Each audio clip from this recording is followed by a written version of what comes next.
बिस्मिल्लाहिर्रहमानिर्रहीम। अस्सलाम वालेकुम dear students, I am your English teacher Imtiaz Ahmad. आज न्यू नाइन्थ का लेक्चर नंबर 19 हम डिस्कस करने जा रहे हैं और उसके अंदर जो टॉपिक है प्रेजेंट डेफिनिट टेंस। अब बेटा प्रेजेंट डेफिनिट टेंस होता क्या है? इंतहाई आसान टेंस है, मगर सबसे पहले हम डिस्कस कर लेते हैं कि ये इस्तेमाल कहाँ कहाँ होता है, मीन्स के इसके यूजेस कहाँ कहाँ हैं। सबसे पहले देखें आप रूटीन्स। अगर हम डिस्कस करना चाहते हैं अपनी डेली रूटीन्स को, यानी कि सुबह से लेकर शाम तक हम क्या करते हैं, कैसे कैसे करते हैं, तो हम किस में डिस्कस करेंगे, यानी कि किस में लिखेंगे, उसको हम प्रेजेंट डेफिनिट टेंस में उसको लिखेंगे, इजहार उसको प्रेजेंट डेफिनिट टेंस में करेंगे। अपनी हैबिट्स का, अपनी आदत का इजहार भी हम प्रेजेंट डेफिनिट टेंस में करेंगे। प्रोवर्ब्स भी, यूनिवर्सल ट्रुथ्स भी, जनरल ट्रुथ्स भी प्रेजेंट इंडेफिनिट टेंस में लिखे जाते हैं। इसके अलावा आप देखें कि फ्यूचर का फिक्स टाइम टेबल भी प्रेजेंट डेफिनिट टेंस में लिखा जाता है, मगर हम इसको मज़ीद डिस्कस करेंगे डिटेल के साथ। पहले हम ये डिस्कस कर लेते हैं कि प्रेजेंट डेफिनिट टेंस होता क्या है और इसकी पहचान वगैरह, इसका स्ट्रक्चर सब हम डिस्कस कर लेते हैं सबसे पहले।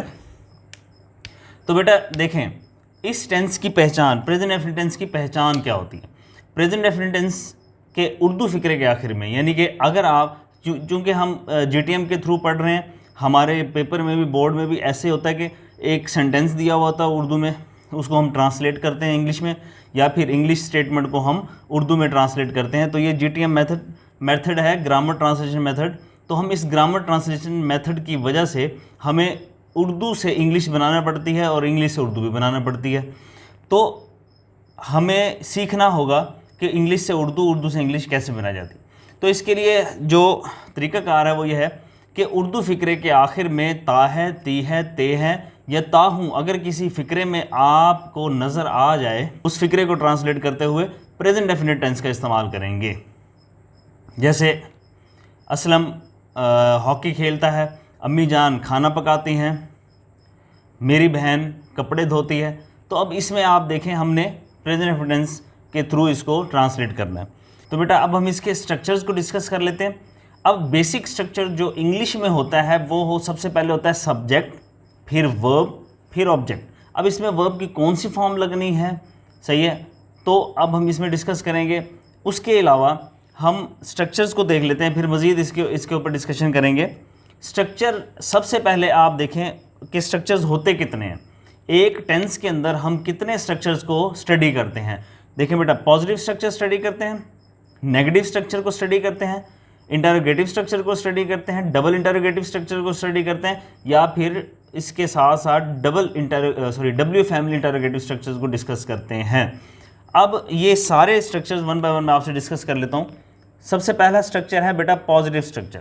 अब पॉजिटिव स्ट्रक्चर, पहले मैंने आपको बताया कि सब्जेक्ट सबसे पहले आप लिख देंगे सब्जेक्ट, सही है, मैं शॉर्ट फॉर्म में ऐसे लिखूँगा सब्जेक्ट के लिए। उसके बाद बेटा सब्जेक्ट प्लस वर्ब आप लगाएंगे। अब यहाँ पर बात यह है कि वर्ब कौन सा लगाएंगे। प्रेजेंट इंडेफिनिट टेंस के अंदर बेटा याद रखिएगा, प्रेजेंट इंडेफिनिट टेंस के अंदर वर्ब की फर्स्ट फॉर्म लगेगी।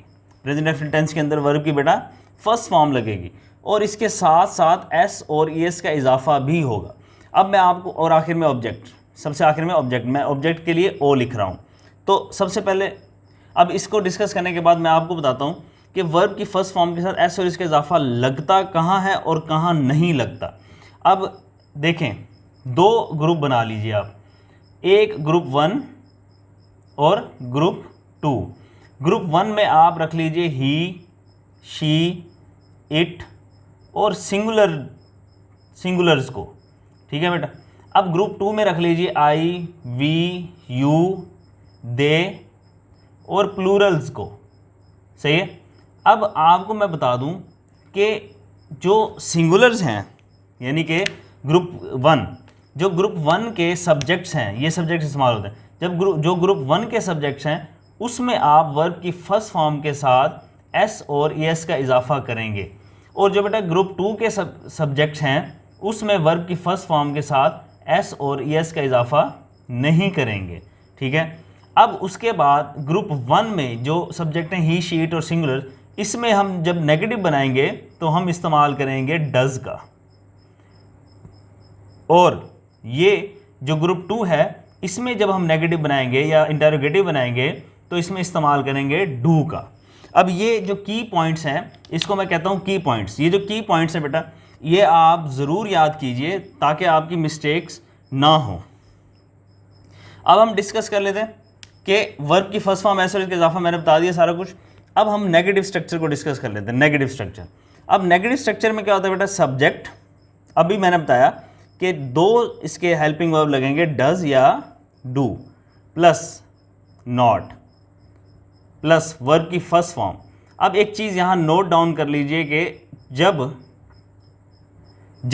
डज या डू लग जाएगा, जब डज या डू लग जाएगा तो फिर बेटा जब डज या डू लग जाएगा तो फिर हम कभी भी एस और एस का इजाफा नहीं करेंगे। ये बात आप जहन नशीन कर लीजिए, ठीक है, ये बात आप याद कर लीजिए। और आखिर में ऑब्जेक्ट। अब उसके बाद बेटा इंटरोगेटिव स्ट्रक्चर। इंटरोगेटिव स्ट्रक्चर में क्या होता है, यही हेल्पिंग वर्ब। जब भी हम सेंटेंस को नेगेटिव बनाएं या फिर सेंटेंस को इंटरोगेटिव बनाएं तो हेल्पिंग वर्ब ही का हम इसमें इस्तेमाल करते हैं। अगर नेगेटिव बनाना तो हेल्पिंग वर्ब के बाद नॉट, अगर इंटरोगेटिव बनाना तो हेल्पिंग वर्ब को स्टार्ट में। अब जैसे यहाँ पर देखें डज और डू स्टार्ट में प्लस सब्जेक्ट जो कि बाद में आएगा, पहले से हेल्पिंग वर्ब आ जाएगा। अब फिर वर्ब की फर्स्ट फॉर्म। अब फिर मैं बता दूं एस और एस का इजाफा नहीं होगा प्लस ऑब्जेक्ट। मैं बताता हूं कि क्यों नहीं होगा, फिर मैं बता देता हूं क्यों नहीं होगा बेटा। इसलिए नहीं होगा क्योंकि डू और डज लग चुका है, ठीक है। डू और डज जब आ जाए तो फिर हेल्पिंग वर्ब के फर्स्ट फॉर्म के साथ एस और इजाफा नहीं करते।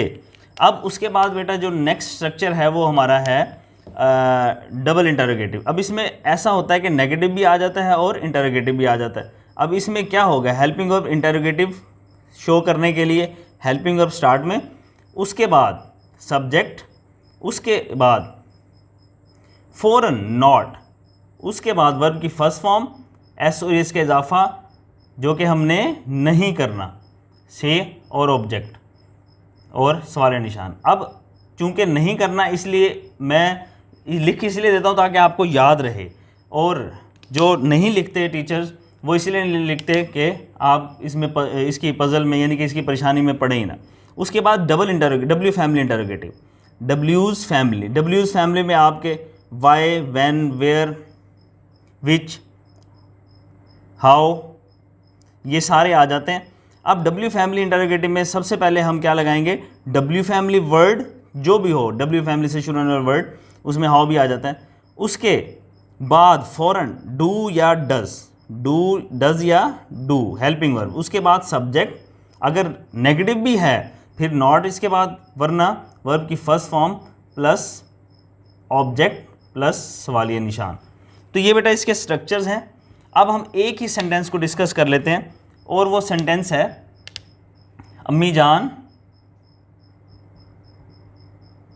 खाना पकाती हैं। अब हम सबसे पहले इसका पॉजिटिव स्ट्रक्चर डिस्कस कर लेते हैं। जब हम अम्मी जान खाना पकाती हैं पॉजिटिव स्ट्रक्चर की बात करेंगे तो बेटा हम लिखेंगे मदर कुक्स फूड। अब मुझे एक बात बताइए यहाँ पर एस क्यों लगा, इसलिए लगा कि यहाँ पर देखें लिस्ट में सिंगुलर भी है, सिंगुलर के साथ वर्ब की फर्स्ट फॉर्म में एस और इसका इजाफा होगा। अब इसी सेंटेंस को नेगेटिव बनाएं कि अम्मी जान खाना नहीं पकाती हैं, तो फिर हम सेंटेंस को करेंगे नेगेटिव में कन्वर्ट और हेल्पिंग वर्ब को ऐड कर देंगे। जैसे मिसाल के तौर पे इसको ट्रांसलेट करते हैं तो मदर डज नॉट।